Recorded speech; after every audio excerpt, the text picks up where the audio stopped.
Hello po mga kapatid, good evening po, welcome po sa ating gawain ngayong gabing ito. Ako po ulit si Sister Camille ng CLF Malabon at welcome po sa ika-35 yugto ng ating prayer and fasting for the nation. Tayo po ay may topic na may unforgettable experience in witnessing for Christ. So before po tayo magsimula, tayo po muna ay magdasal. Lord, maraming salamat po ngayong gabing ito. Panginoon, ay pinagkaloob niyo po sa amin, Panginoon. Lord, ikaw lamang po ang maitaas, Lord, sa gawain ito, Panginoon. Ikaw lamang po ang makita at madakila, Panginoon. Lord, maraming salamat po, Panginoon, sa bagong araw na ipinagkaloob niyo po sa amin, Panginoon. Sa bagong opportunity, Lord, na ibinibigay niyo po sa bawat isa na makapakinig po ng inyong mga salita, Panginoon. Ang aming topic po ngayon, Panginoon, ay tunay po, Panginoon, na nawa po'y maging inspirasyon po sa bawat isa, Lord, upang patuloy po namin na ma-share ka, Panginoon, sa aming mga kaibigan, sa aming mga katrabaho, Panginoon, at sa aming mga pamilya, Panginoon, na hindi pa po nakakakilala sa inyo, Lord. Lord, give us wisdom, Panginoon, give us knowledge, Panginoon. Ikaw po ang manguna, Panginoon, sa gawain ito, Panginoon. Lord, maraming salamat po sa privilege po na ibinibigay niyo po sa akin, Panginoon, upang makapag-share po ng inyong salita.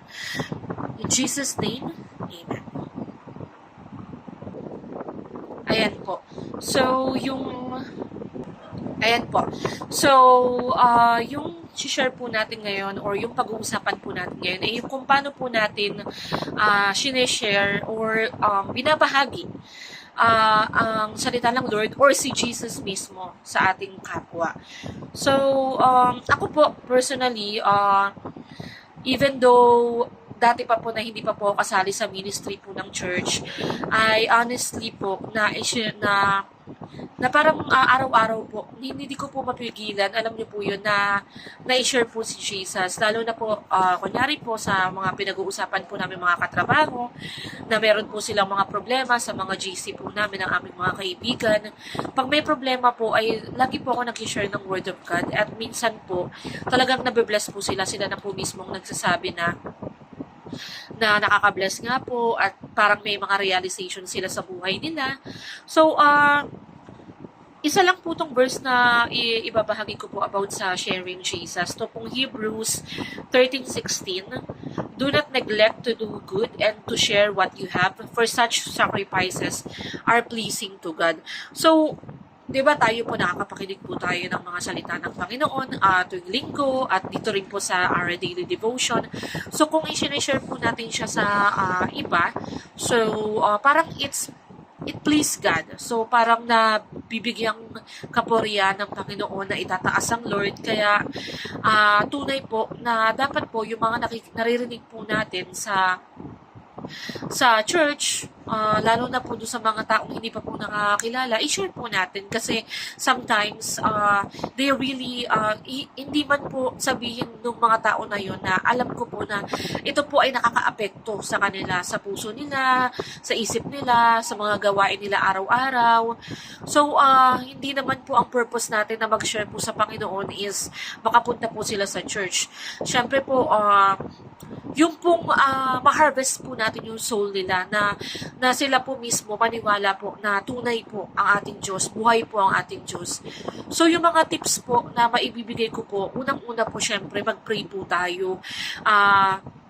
Yung mga taong sinesharan po natin ng parang daily, ipag-pray po natin sila sa Panginoon kasi nakakatulong po ito. Kung ipinagpe-pray po natin sila sa Lord, itinataas po natin or sinasambit po natin yung mga pangalan nila, tunay po na yung puso po nila tinatouch ng Panginoon kasi kada mag-share po kayo, talaga pong sila na mismo yung mag-PM po sa akin na salamat po kasi, salamat daw kasi na-share ko yun at meron silang magandang nagawa at na-share din po nila sa iba.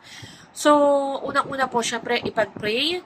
Pangalawa po, syempre, read the Bible po. Kasi po, kung hindi po natin, tayo po mismo, hindi po natin alam yung i-share natin, pag nagtanong po sila, makukot in the act po tayo. So, hindi po natin alam kung ano po yung isasagot. So, maganda po na nagre-read din po tayo ng Bible. At pangatlo po is, para sa akin po is, sharing na parang unti-unti, huwag biglaan. So, hindi yung umpisa ka pa lang nagsishare, sabihin mo na agad, alam mo ba kapatid na napupunta sa impyerno ang mga taong hindi naniniwala sa Panginoon. So, parang unti-unti siya. So, una po muna, Jesus loves you, tapos share po tayo ng mga Bible verse na konektado po sa mga problema po nila. Tapos po, pwede rin po natin i-share yung daily devotion po sa church kasi ako po, sinishare ko po sa mga GC po namin ng mga kaibigan ko po. Yung mga daily devotion, yung mga nagsasalita po, nakakapakinig po sila.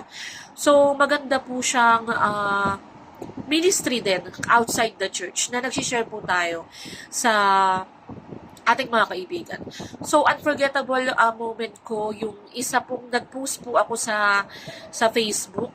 So, classmate ko pa po siya, high school, nasa Batangas po siya. Tapos po, bigla-bigla na lang po, nag-chat siya sa akin. Sabi niya, Camille, nakaka-bless naman yung i-share mo. Alam mo ba na may problema ako? At yung sagot sa problema ko, yung i-share mong Bible verse. So, di ba po, nakakataba po ng puso kasi ano po pala, touch po pala natin yung mga buhay ng mga kakilala natin sa pamamagitan lang ng pagpo-post sa Facebook. So, sana yung mga sinishare po natin is talagang kalugod-lugod po sa Panginoon para po kahit papano may touch po tayong nababago po tayong buhay, tapos po napapakilala po natin yung Panginoon sa ating sariling buhay, sa ating sariling experience, di ba po? So, yun po yung unforgettable experience ko. So, yun lang po ang akin lang po huling masasabi is patuloy po natin i-share ang Panginoon sa araw-araw kasi worth it po siya. Lahat po ng ating pagpapagal, meron po siyang kapalit sa Panginoon. At saka po, kung nabibless po natin ng ibang tao, nabibless din po tayo at syempre ang Panginoon. Yun lamang po. Tayo po ulit magdasal. Lord, maraming salamat po, Panginoon, sa mga salita mo, Panginoon, na na-share, Panginoon. Lord, pinupuri ka namin, itinataas ka po namin, Panginoon, sa pagtatapos ng gawain ito, Panginoon. Lord, maraming salamat, Panginoon, dahil ang aking sariling experience, Panginoon, ay na-share ko po, naway maging inspirasyon po ito. Ikaw lamang po ang makita at maitaas, Panginoon, sa mga ina-share ko po, Panginoon. Lord, magamit din po ito sa araw-araw, Lord, sa kabutihan, Panginoon, upang makakilala pa po, Panginoon, ang mga tao, Lord, na naghihintay or hindi pa po nakakakilala sa inyo, Panginoon. Lord, Jesus, lagi ka po namin i-share, Panginoon, ang lahat ng kabutihan mo, Panginoon, sa buhay namin, Lord, ay ibabahagi po namin sa ibang tao, Panginoon, upang maging inspirasyon po ito po sa kanila, Panginoon, upang matouch din po ang kanilang buhay, Lord. Patuloy niyo po kaming baguhin, Panginoon, from glory to glory, Panginoon. Maraming salamat po, Panginoon. In Jesus' name, ikaw lamang maitaas. We bless you, we praise you. In Jesus' name, amen. Yun lamang po, maraming salamat po, mga kapatid. Good evening po.